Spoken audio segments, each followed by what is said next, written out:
One. Okay, we are live and we are back after some massaging of the tech. Yes. Well, Anna, you keep me learning. I learn something every single day from you, including how to roll with the punches. Well, that is the biggest thing, Melissa. I mean, for all of us, like this stuff is gonna happen, so it all depends on how we deal with it, right? Absolutely, absolutely, yeah, yeah. So, I'm excited to hear about this conversation with the Women with the Cervical Mucus Project. Whenever I'm in a public situation or social setting, I never really offer up what it is that I do, right? I mean, people really don't want to hear that I'm an expert reader of cervical mucus and I teach women how to do the same. So I tend to avoid it. I just stick to, talking about the kids and the weather and the dogs and keep it pretty neutral. But okay, I have to share this story from this past weekend. Yeah. So we'll start off. But Melissa didn't tell me all the details, so I can't wait to hear it. Yeah. Okay, so Friday, I rounded out the week of interviews on Friday with Sarah Cole. Sarah has her PhD in pharmacology. She's a pharmacist, but she's also a fertility care practitioner. That's a dynamite combo right then and there. She's a wealth of knowledge, and her presentation is incredible. And so that was fresh on my mind. And then Saturday evening, we're at a neighborhood barbecue, and this woman is walking around with a little Ziploc bag. And you guys, I can't make this stuff up. Like, this is just too perfect, the timing. So she's carrying around a Ziploc bag, and in the Ziploc bag is like this little black coil. Looks like a metal coil. So I asked her, hey, what is that? She said, it's my Escher. It fell out when I was using the restroom. Well, I know what that is. It's a coil fallopian tube. And I was like, oh my gosh. So I'm asking her questions. And she's like, yeah, it fell out, and now, I don't know what's going on. And then another woman, she's like, well, what is that? How does it work? And before I knew it, here I am explaining how an Escher works. So it works by causing an inflammatory response in the fallopian tubes, and it'll cause some scarring, and it causes a blockage in the fallopian tubes, so that sperm and egg cannot connect for conception. And they look at me and they're like, wow, you know a lot about this. And then the woman went on to say, well, yeah, now I have to go back in for a procedure to make sure there isn't any part of the Escher left in my fallopian tube, and just to check the overall integrity of the tube. And so I have to track my cycle now. And I'm like, girl, you should come see me. That is what I do. And these women, so now these women are all gathering around me. And I'm telling them that I teach women to chart their cycles. And they're just blown away. I mean, it was incredible, Anna. I had so many questions. They had so many questions. And I was on my A game because I just had this incredible conversation with Sarah Cole. So I was up to date in the latest research and the statistics and how everything works. And,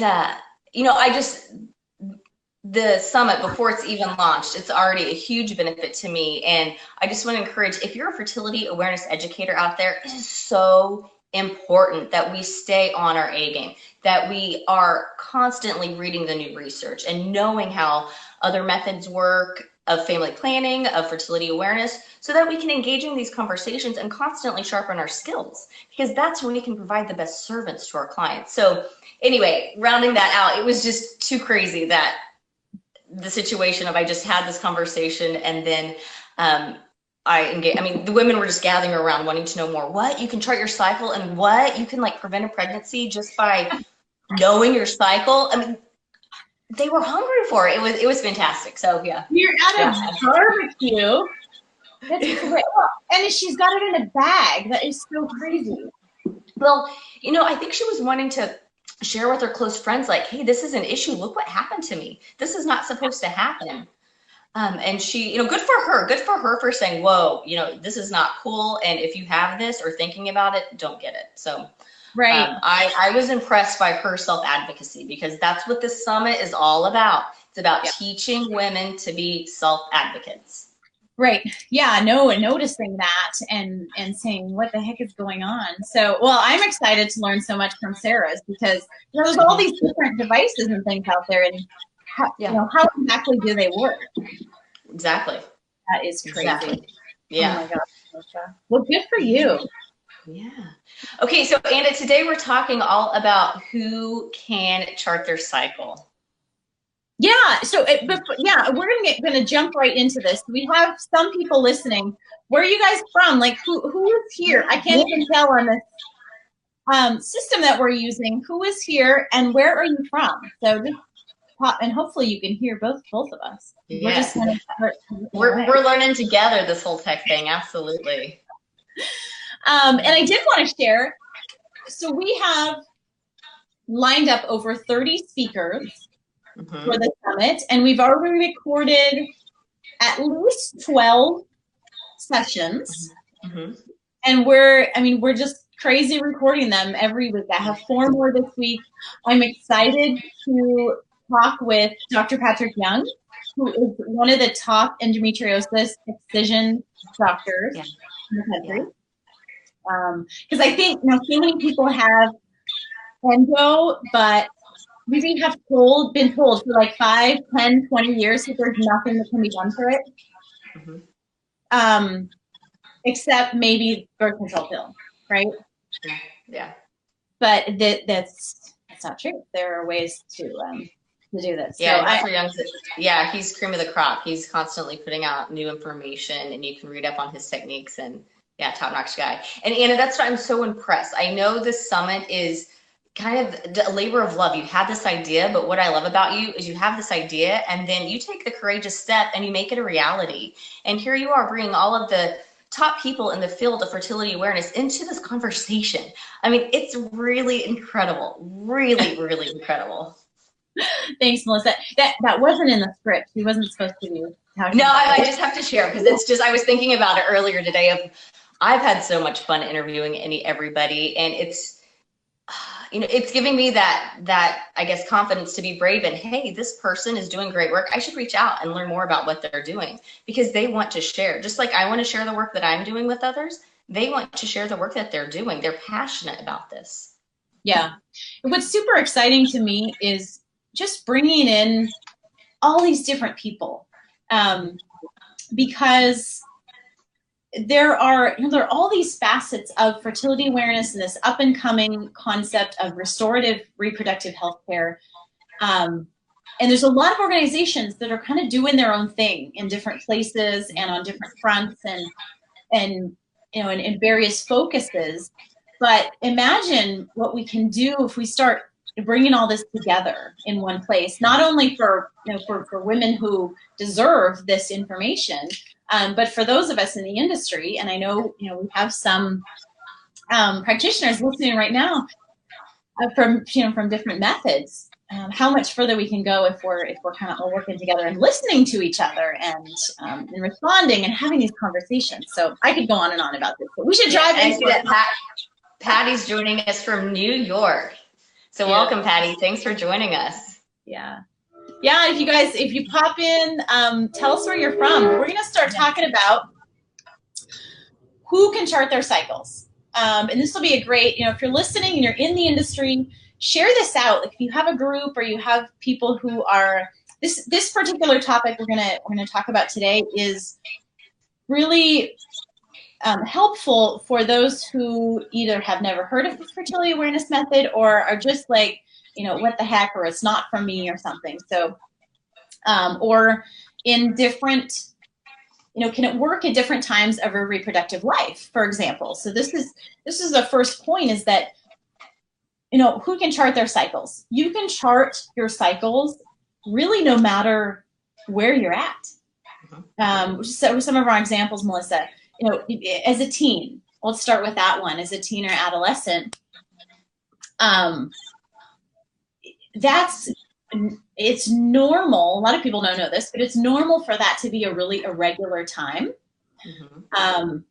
And so, but we can still start to recognize patterns. And so I think that's the biggest point with sharing with people, that you can start charting as an adolescent, as a teen, to come to know, gosh, when you're going to expect that period, because teenagehood can be so unpredictable and so all over the place anyway. Wouldn't it be nice if you could at least know when your period's coming? So I think Anna, you're absolutely right on with that. I'm a huge advocate of getting teen girls to chart their cycles.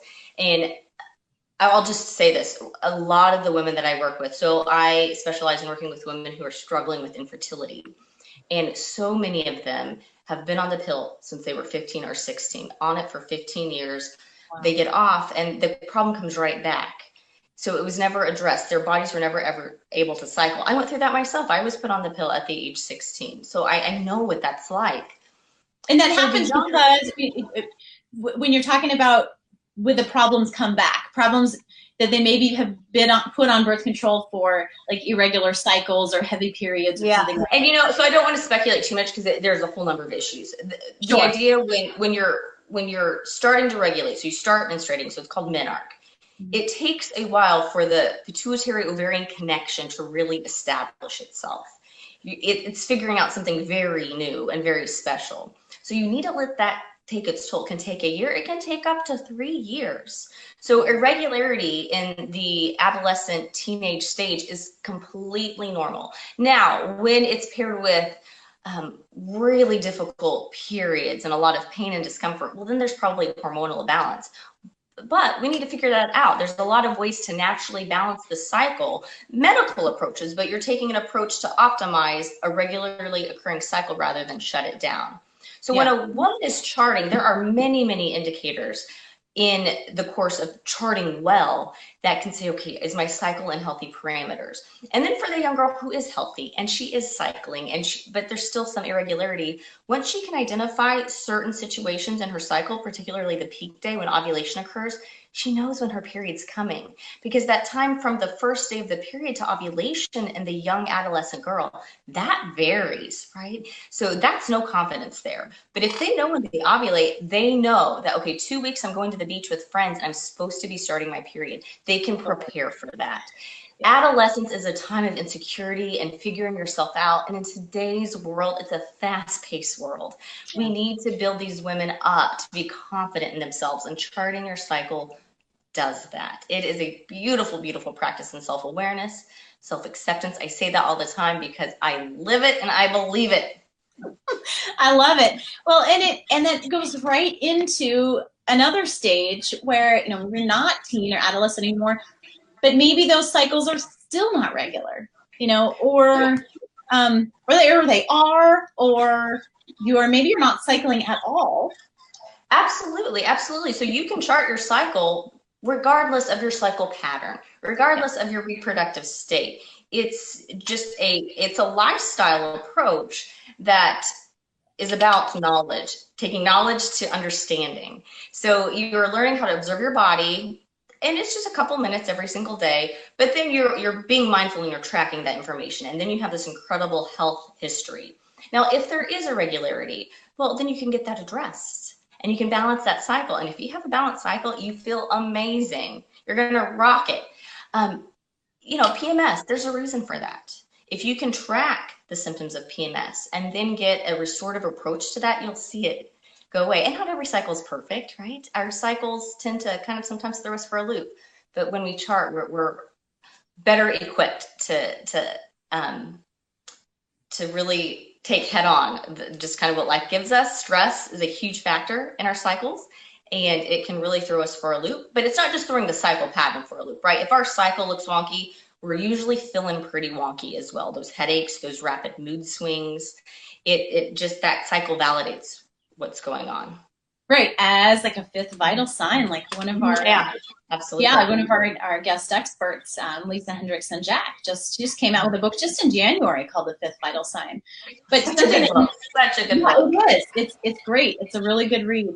But I think, you know, what a really important point is here is not only can you cycle if you're irregular, or, you know, there's things going on that's not that day 14, you know, 28-day cycle, is that then you have data, you have information in a chart that then you can take to go get help. But if these things are happening, but you don't have it recorded, you don't have any data, you don't really have any information, so then you're going in blind to a doctor, right? Absolutely, absolutely. And you know, this is basic biology. So any well-trained physician knows how. I think that they could work through a chart, even if they've never seen a well-charted cycle. if you take a few minutes to explain how it's set up, they can figure it out. The thing is, I think that a lot of doctors, they're unaware that women have a desire to really chart their cycles and chart them well. And so it's really putting a lot of responsibility on the woman to say, okay, I'm going to adopt this lifestyle. I'm going to chart my cycles, and then I'm going to be a self-advocate. And I'm going to take this to my doctor and say, hey, I'm having these issues. I would really like to get to the root cause of it. And hey, I think they want to listen. They'll listen. I think a lot of times we just don't know where to begin. It's overwhelming. You want me to chart my cycle? How do I do that? Yeah, totally. Yeah, and then the doctors, we're going to have also a great speaker who's going to speak on why a lot of doctors don't know about this, or what. Who's that? Who is that? Dr. Marguerite Duane is going to talk. Awesome. Oh, fantastic. Excellent. It's really rich. I'm super excited about that talk. I think I have that recording this week. So, but I wanted to ask you too, Melissa, about how does this work perimenopausally? You can chart to me, things start to get wonky maybe or whatever, but how's that going to help if you already know that you're on your way to menopause? What's the point of charting at that point? Oh, there's every point to chart, because if you've been on any type of hormonal contraceptive in the past, you should not be on it in the perimenopausal phase. It's just not, that's not good medicine. So, I mean, most women, once they hit their 30s, hormonal, synthetic hormones are really not a great approach to managing family planning. So really, they're left in this, if they've not charted before, they're really left in this kind of conundrum. So we talked about in the early stages, as your body's figuring out how to cycle regularly, you go through a bit of a difficult time of irregularity in your cycles, and then it tends to normalize out. And then as we hit the perimenopausal years, things slow down, and typically what we see is either long erratic cycles or the inevitable short cycle. So what we're talking here is maybe a 21 to 24 day cycle. Well, ladies, do you know what's going on when you have a 21 to 24 day cycle? You have a fertile menstrual period. So typically we say, yeah, menstruation is not normally fertile. And those are usually days where you're not even thinking that it's a fertile window. But if it's a short cycle, which is prospective, you don't know that it's coming, then that's where we say, oh, I got pregnant and I'm 44 and I don't know how it happened because, we had intercourse really early in the cycle and I was really careful. Well, it was an early ovulation. And we see that many, many times in women in the perimenopausal years. So if you know how to chart your cycle, you know how to troubleshoot an early ovulation. You know that it's coming, and then you know how to interpret that data and then act according to your intentions. Yeah. Okay. Yeah. That's a great point. Think about that, early cycles. And any woman can have an early cycle at any point, but absolutely, in terms of that being much more, potentially a lot more frequent during perimenopause. Yeah, because the cycles tend to either shorten or lengthen, and I think it's very individual, but there's a little bit of a craziness that goes on right before they say, okay, I'm done. Right. Okay. All right, cool. Yeah, thanks for that.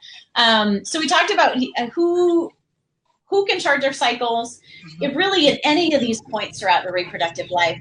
Then what about, let's talk about, sorry, you can probably hear the train in the background. I'm actually holed up in my garage so that I have a quiet place to do this. But I love it. I love it. Quiet because we live right next to the train. Let's talk about in terms of intention. And I want to preface this by, I firmly believe, and this is what the Cycle Power Summit is all about, that every woman deserves, and I think ought to, chart their cycles in order to have this empowerment of what your cycle is telling you about your health in general, really as this concept of the fifth vital sign. But it can also be used as an effective means of family planning. And so I want to talk about that here for a minute because, our point, who can chart your cycles? For anybody who either wants to avoid pregnancy, space children, or you want to achieve pregnancy. Maybe you have wanted to achieve pregnancy for a long time. Let's talk about that, Melissa. Yeah, well, so I'm a big proponent of saying chart regardless of your intention. Chart to know your body. and and start there so that you can really be confident in navigating your cycle. And then you can use that information with confidence on a day-by-day basis. You know what you're capable of on any given day, and then make that decision accordingly. So it's really bringing to the forefront and constantly being aware of what your body's capable of.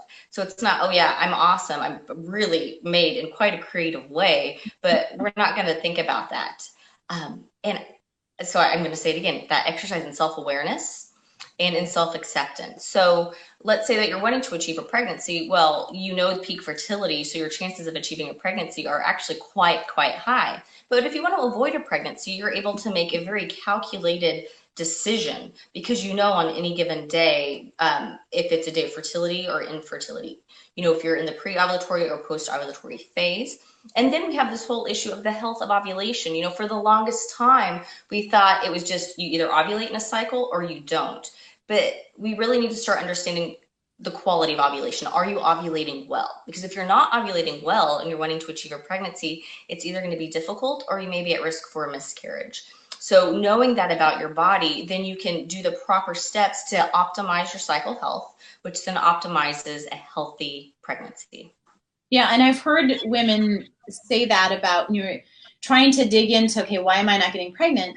A doctor might say, or a medical provider might say, well, we know you're ovulating, you know, but that might be based on, well, your temperature is changing, or some of the external signs of, generally we have of an ovulatory event, but we don't actually know if for sure, or how well, like Melissa was saying, how well you're ovulating without digging in, further into that. Absolutely. And a great story of that situation is the interview with Amy Beckley with Prove Strips. I mean, this woman is dynamic. So we had an interview, and in this interview, I'm like, why are we not friends? Like, why did it take me so long to find you? This woman is incredible. And she faced a problem. You can tell she's a very strong woman. She faced her head up against a problem, and she did a lot of research and found a solution, and then created a product. Did you know she actually went back to MBA school after she developed Prove? Because she had no idea what she was doing. She is a PhD in pharmacology. She knows the science. She created this great product, but she didn't know what to do with it. So she went and got her MBA, and here she is. She just won the Startup of the Year. Yep. Yeah. Yep. At SXWX. Yeah, in Colorado. Yeah. Yeah, that's amazing. I cannot wait to hear her interview. That's fabulous. Yeah. Yeah, she's really cool. Yeah, and then I want to touch on too, if you're struggling to conceive, which was my whole story, to dig in and try and figure out what's going on. Melissa talked about, understanding that ovulation.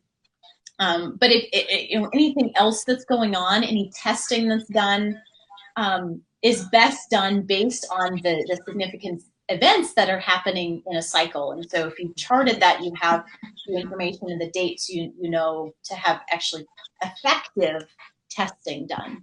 Yes, cycle targeted testing is key to dig deep and understand what is the root cause of infertility. Plus then when you get pregnant, plus then when you get pregnant, you probably know the actual date of conception. Oh my gosh. Absolutely. Celebrating conception day. That's the best part. Like, we know when you really entered on the scene, kid. Yeah.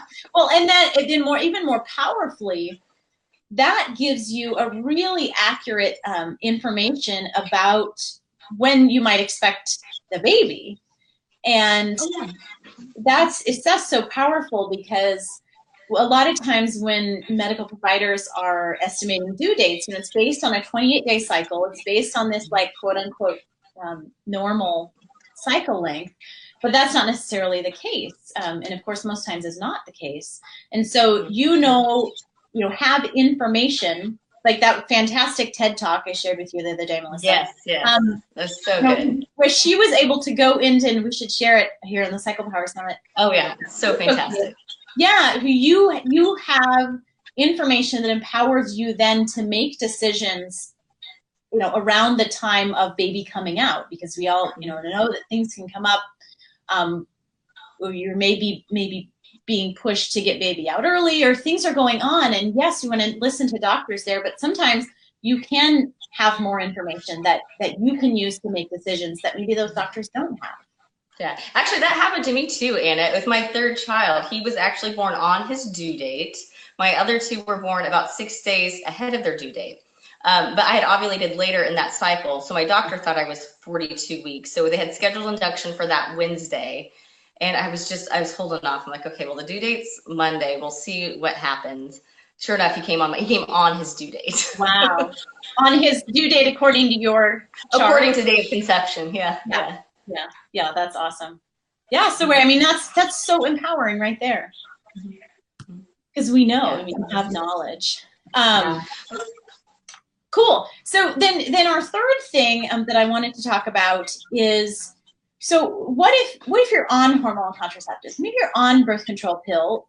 That has been your go-to birth control method, but this sounds interesting. Mm-hmm.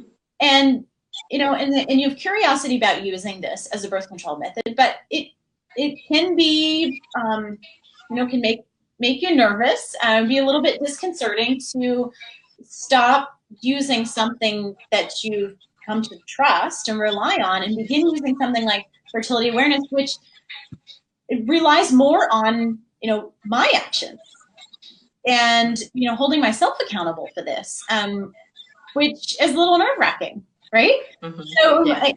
I want to talk about, Melissa, with you.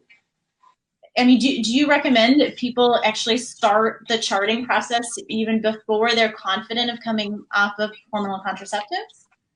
Yeah, I think that's a great idea. And the way that you said it's on us, but I think that's an awesome thing. It's really, we are so equipped just in who we are to be able to know this information and navigate it. So if you're on the pill, especially if you're on the pill and you're using it as your form of family planning, that's a big decision. It's a difficult decision. And I understand that there's probably a lot of nervous tension involved in transitioning off. So maybe you chart for a couple of weeks to get into the rhythm of it. So you need to know how to make your observations. You need to know how to classify the observations and then get in the habit of charting. So I take this approach. It's called stacking the micro habits. So I have 6 micro habits that I teach. And so in this, it's taking one little actionable item at a time, focusing on that, really incorporating that into your daily routine. It becomes automatic. And then you go on to the next. Because if you say, hey, just go start charting your cycles, I guarantee you 3 days into it, you're going to throw your phone at the wall and say, no, I'm done. I can't do this anymore. But if you take it day by day, focus on one habit a day, you master it. Then you work on the next thing. You stack them. Give me 3 cycles. And the women I work with after 3 cycles, they're like, this is just, it feels like I've always done this. It's just part of what I do now. And I can't imagine not doing this, not taking this approach, because it gives me such valuable information. So there's this investment in time and there's a commitment to building a habit. That becomes a lifestyle. And then it's something you've always done. And I can say that with confidence because I've been doing this for 15 years. It's just part of who I am. Right. Yeah. I love that. Okay. Yeah. My brain is going a mile a minute because you're just comparing it to other things, like if you want to start exercising or if you want to lose weight, or if you just want to start eating healthier. If you suddenly say, okay, tomorrow I'm going to eat no sugar and no meat and no, and you do everything all at once, you may do fine for a couple days or even a week. But not only are you probably going to fail because it's such a big change all at once, but your body may be not ready for that either. Right. Absolutely. Absolutely. It's a lot of information, but it's basic biology, that too. And we all deserve to know a little basic biology. So yeah, there's a lot of elements. You've got to build the habit. You've got to review your basic high school health class, but you got to know that information. You got to pull out the study guide. You got to study it. And then you got to incorporate all of that information and know how to interpret it with confidence. So yeah, it's not easy, but so worth it. So worth it. Just like anything in life. I've probably already said this. I say it like 5 times a day. There are no shortcuts to any place worth going. That is my personal mantra. My kids roll my eyes when I say it. But anything worthwhile takes an investment. Time, energy, patience, whatever. Yeah. Yeah. Okay, cool. Well, I think we should, I mean, gosh, we've talked about so much already. And if you're listening live now, or if you're listening in the replay, would you comment in the comments if something that we've talked about jumped out at you, or you think is just a really great point that you were promising to go share with somebody at a neighborhood barbecue, right? That maybe you think they didn't know. So yeah, and that's so funny because here I am. I love talking about this, but typically I don't talk about this kind of thing at a neighborhood barbecue. It just was a happy coincidence, I guess. But yeah, that's so true, Anna, that you have to be equipped. And we talked about some really great information today. We covered, oh, there's the train. We covered, stages in the reproductive life. And can you chart no matter where you are in your reproductive lifetime? Absolutely. Charting is for every woman who has a cycle, no matter what type of cycle, whether it comes once a year or once every 21 days, or really struggling through that. Then we talked about using that information for your intention. Are you using this for health maintenance? Are you using it for family planning intention? It's a very powerful tool for that when charted well. And then we also talked about that transition of coming off of hormonal contraceptive and how do you make that transition from hormonal contraception to charting your cycle well. And it can be done, and so many women do it beautifully. So yeah, a lot of information to get through, but it's also good. And yeah, we're totally geeking out with one another today, Anna. It's so much more fun to do it together. Absolutely, absolutely, absolutely. I can have already mentioned that I was really looking forward to Dr. Patrick Young's interview, and then as we were going through this, and I mentioned Dr. Duane's as well, that I'm super stoked to talk to her about why doctors are not aware of this, and I know that she's actually got data. They're going into medical schools and they're learning about why and then overcoming those barriers. So yeah, and I'm so impressed with the physician lineup in this summit. So I've already talked to Dr. Phil Boyle with Neofertility. I have Dr. Brooke DeMilka at Caritas that I'm talking to next week, and Dr. Callum Reedy's at Vitae as well. And it's just so incredible to talk. Here they are. They have busy, thriving practices, and they're taking time out to meet with us and to engage in this conversation. So it's really, really exciting. It is, all of it.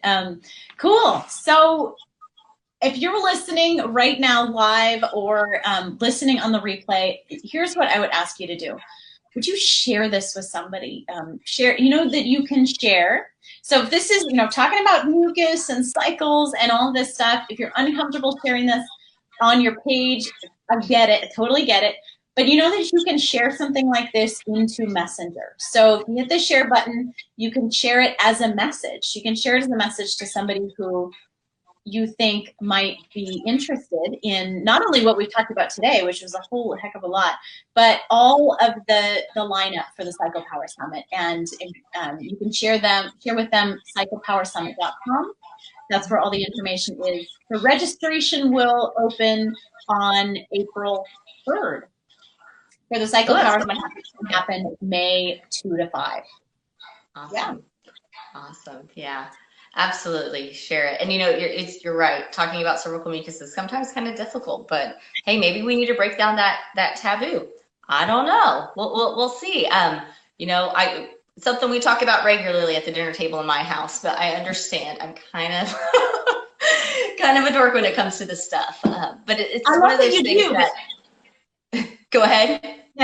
No, I love that you guys do, and I think this is another one of those things, like breastfeeding or like childbirth, that our society has kind of started to hide away a little bit, but they're really normal, natural processes that if we can start having the conversation again, first maybe just amongst us women, and then then later we can bring in the men and the boys if we want to. Okay, so I'm going to go out on a limb here and I'm going to share a personal story. It happened today. So actually I spent all morning at the post office. It took 3 hours to get passports. So that's quite a process. We had our whole family there. And so, so my teen, so she's like, oh man, I'm gonna start and I'm not feeling well, but okay, I'll go. And so she was, not feeling the greatest. And then my younger son, who was asking her what was wrong, and so she just told him, I'm starting my period. And he was just so sympathetic with her. And here I am driving to the post office, not knowing we would be there for 3 hours. Like, okay, here we are driving to the post office, and my kids are talking about supporting each other through menstruation. I must be doing something right in the world. But as I've reflected on that today, of just breaking down that taboo, it's a natural, normal process. And it's not always easy on cycle day 1, even if you have the most beautiful regulated cycle, it's not sometimes the best experience. It's still something to be celebrated. It's celebrating what our bodies are capable of. And I think throughout history, really, women have been revered, and it's been something kind of sacred and mystical and really not fully understood. So let's empower the next generation to really embrace what it is to be a woman, to embrace the natural process of the cycle, because it's what we need to carry on the next generation. But it also it's the source of creative power for some women. That rise in estrogen, that is such a source of power and of creativity for women. Our hormones do amazing things. That is such a cool story, Melissa. I mean, how great of a man is he going to be? Because he appreciates what's going on, and it's not that, oh, ick, And not only do we hear that from women ourselves, but from men, and then it's just this perpetuating cycle of that this is yucky or gross, or that somehow we should get rid of it. But yeah, thank you for sharing that story and for sharing that. This is, let's just change all this. Let's just do it. We're doing it. Let's take cheers. Coffee mug cheers. Okay, thank you, everybody. We will be back next week with a new topic to talk to you about the Cycle Power Summit. Thank you so much. Bye-bye. Share this with a friend. Okay.